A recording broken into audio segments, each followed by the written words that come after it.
കേന്ദ്ര പ്രതിരോധ മന്ത്രാലയത്തിൽ നിന്ന് ചോർത്തിയ രേഖകൾ തെളിവായി സ്വീകരിക്കുന്ന കേന്ദ്ര സർക്കാരിന്റെ വാദം സുപ്രീം കോടതി തള്ളി.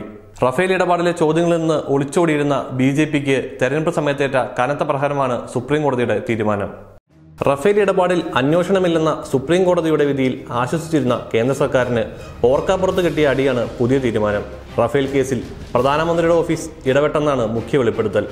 3 രേഖകളാണ് തെളിവായി സമർപ്പിച്ചത്.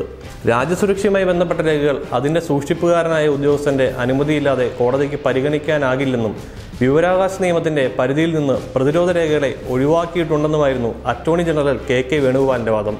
എന്നാൽ കേന്ദ്ര സർക്കാരിന്റെ വാദങ്ങൾ ദുരുദ്ദേശത്തോടെയുള്ളതാണെന്നും പൊതുസമൂഹത്തിന് മുന്നിലുള്ള രേഖകൾ കോടതിക്ക് എങ്ങനെ അവഗണിക്കാൻ കഴിയുമെന്നുമാണ് ഹർജിക്കാരുടെ ചോദ്യം. പാർലമെന്റ് വിവരാവകാശ നിയമം കൊണ്ടുവന്നത് വിപ്ലവ നടപടിയായിരുന്നെന്നും അതിൽ നിന്ന് പിന്നാക്കം പോകാനാകില്ലെന്നും വാദം കേൾക്കുന്നതിനിടെ ജസ്റ്റിസ് KM ജോസഫ് പ്രതികരിച്ചതും ശ്രദ്ധേയമാണ്.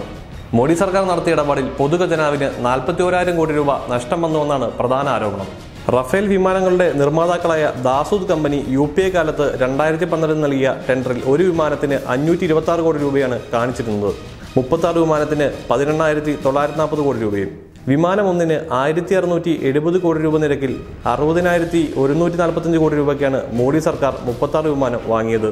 പൊതുഖജനാവിന് അധികം ചെലവായത് 41,205 കോടി രൂപ.